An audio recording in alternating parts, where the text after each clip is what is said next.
Peace, everybody. Good morning. This beautiful, chilly Wednesday morning. um, so I wanted to. This is a new TikTok channel that I have, or whatever TikTok account that I have, and so most of the followers that I'm getting are not familiar with me in my last channel. So I just want to bring y'all up to speed a little bit so you know. Actually, I had 2 accounts and both of them were hacked. But both of them primarily dealt with, activism and things of that nature. And the one was specifically for the organization that I started in order to continue my son's work. That organization, well, I started to. That organization is Beyond Clouds, and there's also Women of Medicine Health Initiative. Beyond Clouds, well, they both are, again, to continue my son's work and to expand his work, because he was murdered just over a month after turning 30 years old. My son is Murid Abdullah Muhammad Williams Nisha Kamakwak, and the English translation of his indigenous Munsee name is Two Clouds, so that's what he's known as, Two Clouds. I'm trying to decide if I want to give you the long story or the short. I'll give you the short. You can find out some of the other stuff on the YouTube channel, Beyond Clouds 6745. Hope y'all can hear me over that airplane that's trying to dim my shine. But so yeah, he was an indigenous rights activist, a water protector, land defender. He was extremely successful within the land back movement. He and we are Afro-Indigenous people. His father's people are Ramapo of the Munsee Lenape, and my people are Mohawk, Kanigahaga, and Taino.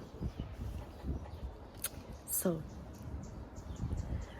he was enrolled in his father's tribe, the Ramapo Lenape, that are headquartered in Mahwah, New Jersey. The Ramapo, and I suggest, or what's the word? I suggest that you just Google them. Ramapo, Ramapoughh.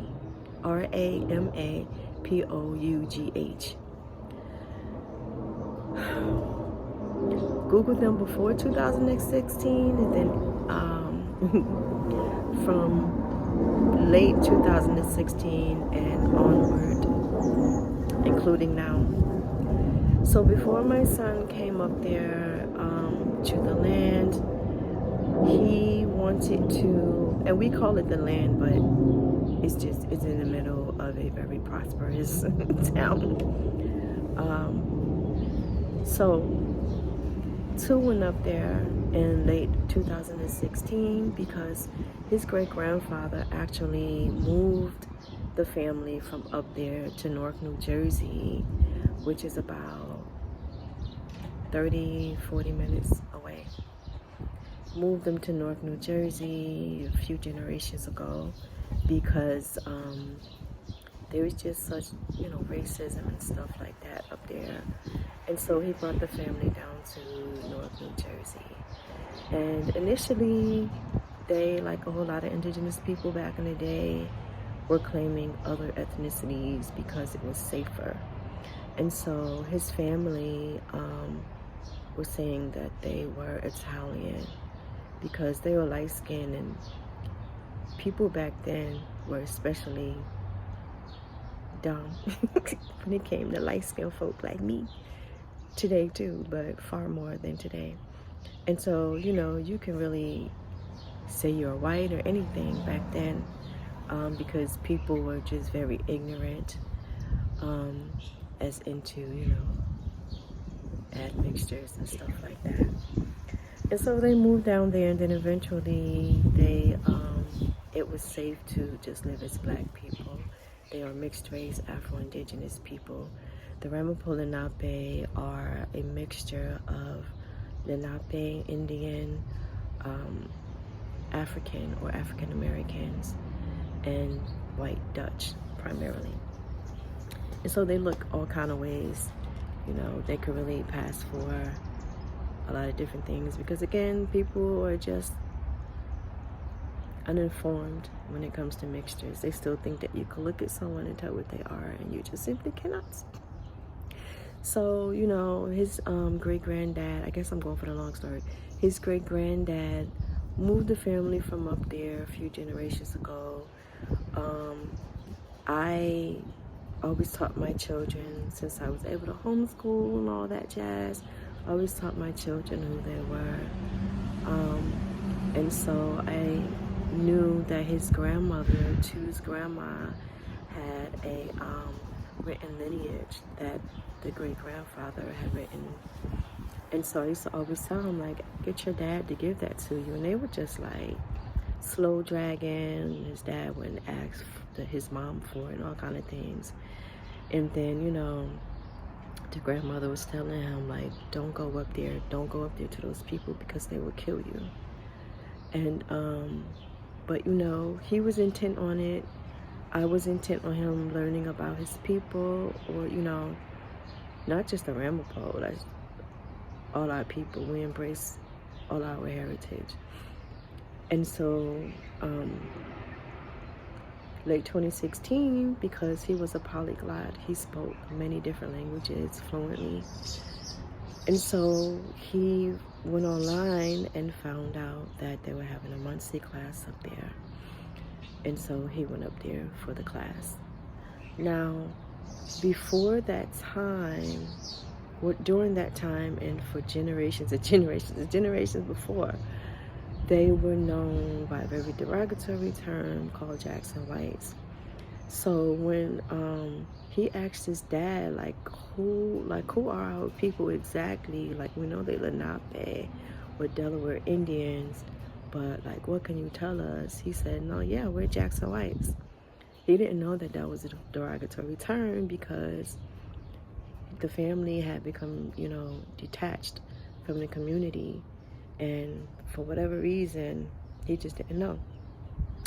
So Tu went up there and everything, and within like a week or two, the tribal chief, you know, of talking with the tribal chief and stuff like that, the tribal chief brought him down to the one plot of land that the Ramapo still owned.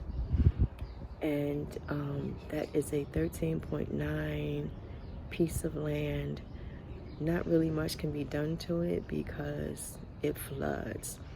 And it is smack dab in the middle of a very wealthy mansion community, which is known as the Mawa Hunt and Polo Club. And so the Ramapo use it as their religious land, and it's sacred to them. But the tribal chief was about to lose it. He was holding on to it by the skin of his teeth. And so, and you know, it's like, it's the backwater of the larger Ramapo River. It's the backwater there.